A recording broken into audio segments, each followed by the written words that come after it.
কি খবর সবাই, চলে আসলাম একটা নতুন ভিডিও নিয়ে। আর এই ভিডিওটার মধ্যে কথা বলবো হচ্ছে আমাদের টলিউড ইন্ডাস্ট্রিতে এই রিসেন্টলি একটা মুভি রিলিজ হয়েছে, যেটা কিন্তু তখনকার সময় রিলিজ হওয়ার পর কিন্তু ব্যাপক সাড়া ফেলেছিল এবং কিন্তু একটা ইতিহাস সৃষ্টি করেছিল।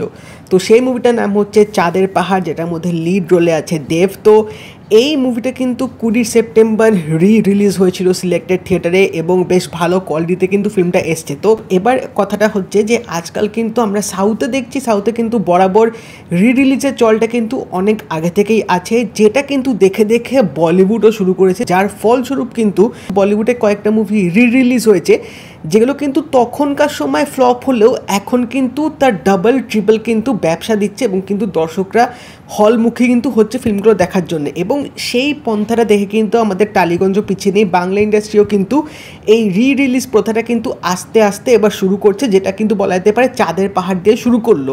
তো এবার কথাটা হচ্ছে যে অন্য ইন্ডাস্ট্রিগুলোতে কিন্তু রিলিজের এই ব্যাপারটা কিন্তু ভালো চললেও আমাদের বাংলা ইন্ডাস্ট্রিতে এই চাঁদের পাহাড় দিয়ে এই যে নতুন করে একটা মানে ইনিশিয়েটিভ যে নেওয়া, এটা কতটা ভালো হবে এবং পুরনো মুভিগুলোকে কতটা দর্শকদের কাছে আরও নিয়ে যেতে পারবে, এবং এই চাঁদের পাহাড় মুভিটা দিয়েই কেন শুরু করলে, সব কিছু নিয়ে তোমাদের সাথে শেয়ার করবো। তো ভিডিওটা কিন্তু অবশ্যই সেসব দিয়ে দেখবে, বাট তার আগে তোমরা যদি চ্যানেল নতুন হয়ে থাকো চ্যানেলটা কিন্তু সাবস্ক্রাইব করে দিও, যাতে প্রত্যেকটা রিভিউ রিয়াকশনস আপডেটস তোমার চ্যানেলটার মধ্যে পেয়ে থাকবে, এবং নোটিফিকেশন বেলটা কিন্তু অল করে দিও, যাতে প্রত্যেকটা ভিডিও নোটিফিকেশন তোমরা পেয়ে যাবে। তো চাঁদের পাহাড় মুভি দিয়ে কেন রিলিজ করছে, কারণ চাঁদের পাহাড় এমনই একটা মুভি যেটা মানে আমাদের 90s কিডসদের কাছে বিশাল বড় একটা নস্টালজিয়া বলা যেতে পারে। কারণ আমার এখনও মনে আছে আমাদের কাছে মানে দমদমের দিকে নরেন্দ্র একটা সিনেমা হল ছিল, তো সেই নরেন্দ্র সিনেমা হলে গিয়ে তখনকার সময় আমি চাঁদের পাহাড় দেখেছিলাম। এবং বাংলা ইন্ডাস্ট্রিতে যে এই তো মুভিটা যখন এসেছিলো, সেটার যে স্কেল বা সেটার যে ট্রিটমেন্ট বা সেটার যে লুক অ্যান্ড ফিল, ভিএফএক্স সব কিন্তু তখন রীতিমতো একটা আলোড়ন সৃষ্টি করেছিল, এবং তার ফলস্বরূপ কিন্তু ফিল্মটা রীতিমতো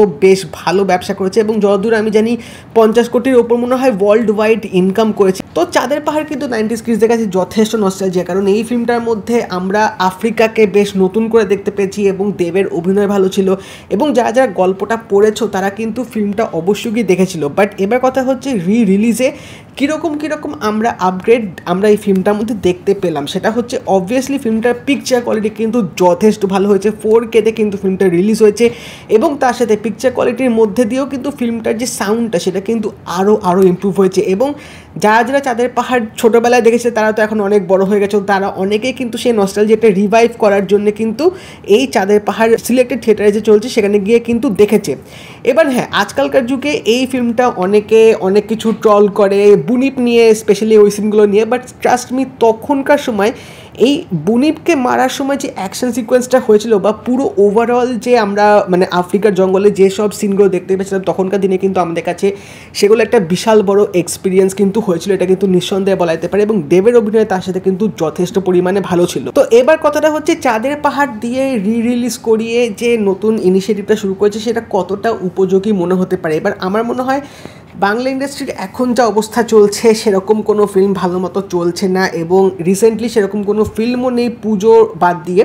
তো এই টাইমে কিন্তু কিছু কিছু পুরনো ভালো মুভি কিন্তু রিলিজ করতে পারে, যেরকম চাঁদের পাহাড় একটা ল্যান্ডমার্ক সিনেমা আমাদের বাংলা ইন্ডাস্ট্রিতে বলা যেতে পারে, যেটা কিন্তু আজকালকার অনেকেও বাচ্চারাও কিন্তু এই ফিল্মটা দেখেনি। তো যারা গল্পের বই পড়ে বা যারা এই বাংলা ইন্ডাস্ট্রির ব্যাপার অত ওয়াকিবহাল না, মানে এখনকার ইন্ডাস্ট্রির কথা শুনে যারা নাক শিট করে, যারা ফ্যামিলি ড্রামা এসব অনেক কিছু বলতে থাকে, তাদের কিন্তু এই ফিল্মটা একবার হলেও দেখা উচিত, কারণ তারা কিন্তু বুঝতে পারবে যে স্বল্প বাজেট দিয়েও যে এরকম আমাদের ইন্ডাস্ট্রিতে ফিল্ম বানানো যায়, সেটা কিন্তু লাইভ একটা এক্সাম্পল হচ্ছে চাঁদের পাহাড়। এবং ডেফিনেটলি এই ফিল্মটা দিয়ে রিলিজ করানো কেন হচ্ছে, কারণ এই ফিল্মটা যেরকম বাকি সব ফিল্মগুলো থেকে কিন্তু সম্পূর্ণ আলাদা একটা অ্যাডভেঞ্চার ফিল্ম, যার মধ্যে সার্ভাইভিং ব্যাপার আছে, অনেক কিছু জিনিস আমরা ফিল্মটার মধ্যে দেখতে পাবো। তো আজকালকার সময় কিন্তু এই জনটা যেহেতু বেশ ভালো চলছে, সেই জন্য কিন্তু এটা রিলিজ করার একটা কিন্তু ভালো আমার দিক মনে হতে পারে। এবং ডেফিনেটলি এর আগেও কিন্তু বাংলাতে রিলিজ হয়নি, বাট বলা যেতে পারে স্পেশাল শো কিন্তু এরকম অনেক কিছু হয়েছিল, যেরকম চ্যালেঞ্জের কিন্তু কয়েকটা স্পেশাল শো এর আগে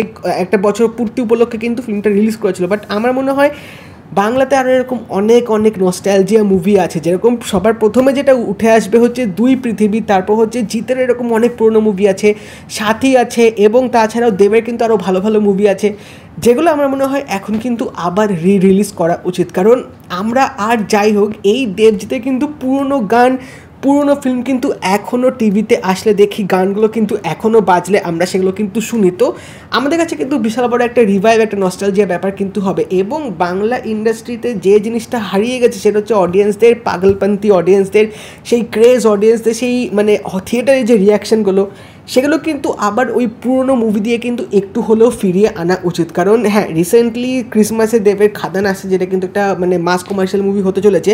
বাট আমার মনে হয় পুজোর আগে অবধি যেহেতু এখন সেরকম কোনো সিনেমা নেই, তো চাঁদের পাহাড় তো একটা ভেরি গুড অপশান বলা যেতে পারে। এবং এখান থেকে কিন্তু আমি দেখতে পাচ্ছি যে অডিয়েন্সরা কিন্তু বেশ হলমুখী হচ্ছে রিলিজের সময়, এবং কিন্তু তারা সিনেমাটা দেখছে। কারণ সিনেমা লাভার্স ডেতে যে মুভিটা রিলিজ হয়েছিল, সাউথ সিটিতে কিন্তু বেশ হাউসফুল গেছে সিনেমাটা, এবং বাকি কয়েকটা হলে কিন্তু মোটামুটি ভালো অকুপেন্সি ছিল। তো অডিয়েন্সদের মধ্যে কিন্তু সেই জিনিসটা, সেই খিদেটা এখনও আছে মানে ভালো বাংলা সিনেমা দেখার জন্য। সেটা পুরনো সিনেমা রিলিজ হোক বা নতুন সিনেমা হোক, যেরকম এখানে সত্যজিতের একটা পুরনো সিনেমা আছে মহানায়ক বলে আমার মনে হয়, সেটাও কিন্তু রিলিজ হয়েছে। তো এরকম বাংলা ইন্ডাস্ট্রিতে কিন্তু এখন যেহেতু কোনো ফিল্ম আসছে না, বা এরকম আস্তে আস্তে কিন্তু রিলিজ ব্যাপারটা কিন্তু শুরু করতে পারে, যাতে আজকালকার অডিয়েন্সরা অ্যাটলিস্ট বুঝতে পারবে যে বাংলা সিনেমার একটা সময় কীরকম ক্রেজ ছিল, এবং বাংলা সিনেমা একটা সময় কীরকম মাস কমার্শিয়াল মুভি বানাতো।